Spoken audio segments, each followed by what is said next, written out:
The power of purpose. Dispersion is weakness. Concentration is power. Destruction is a scattering. Preservation a uniting process. Things are useful and thoughts are powerful in the measure that their parts are strongly and intelligently concentrated. Purpose is highly concentrated thought. All the mental energies are directed to the attainment of an object, and obstacles which intervene between the thinker and the object are, one after another, broken down and overcome. Purpose is the keystone in the temple of achievement.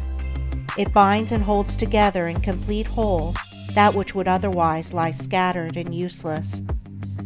Empty whims, ephemeral fancies, vague desires, and half-hearted resolutions have no place in purpose. In the sustained determination to accomplish, there is an invincible power which swallows up all inferior considerations and marches direct to victory. All successful men are men of purpose.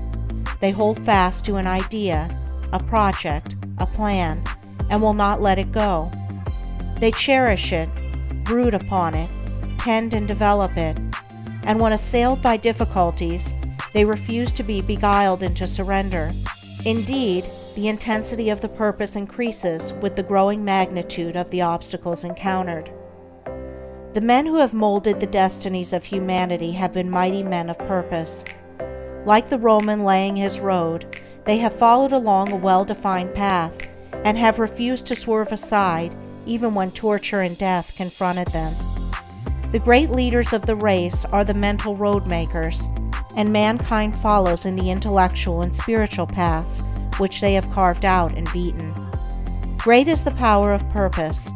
To know how great, let a man study it in the lives of those whose influence has shaped the ends of nations and directed the destinies of the world. In an Alexander, a Caesar, or a Napoleon, we see the power of purpose when it is directed in worldly and personal channels. In a Confucius, a Buddha, or a Christ, we perceive its vaster power when its course is along heavenly and impersonal paths. Purpose goes with intelligence. There are lesser and greater purposes according with degrees of intelligence. A great mind will always be great of purpose. A weak intelligence will be without purpose. A drifting mind argues a measure of undevelopment. What can resist an unshakable purpose? What can stand against it or turn it aside? Inert matter yields to a living force, and circumstance succumbs to the power of purpose.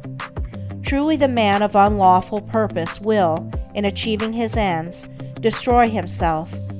But the man of good and lawful purpose cannot fail. It only needs that he daily renew the fire and energy of his fixed resolve to consummate his object. The weak man, who grieves because he is misunderstood, will not greatly achieve. The vain man, who steps aside from his resolve in order to please others and gain their approbation, will not highly achieve. The double-minded man, who thinks to compromise his purpose, will fail. The man of fixed purpose who, whether misunderstandings and foul accusations, or flatteries and fair promises, rain upon him, does not yield a fraction of his resolve, is the man of excellence and achievement, of success, greatness, power. Hindrances stimulate the man of purpose. Difficulties nerve him to renewed exertion. Mistakes, losses, pains do not subdue him, and failures are steps in the ladder of success, for he is ever conscious of the certainty of final achievement. All things at last yield to the silent, irresistible, all-conquering energy of purpose. Out of the night that covers me, black as the pit from pole to pole, I thank whatever gods may be for my unconquerable soul. In the fell clutch of circumstance, I have not whined nor cried aloud. Under the bludgeoning of chance, my head is bloody but unbowed.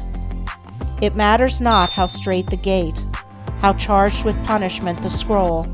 I am the master of my fate. I am the captain of my soul.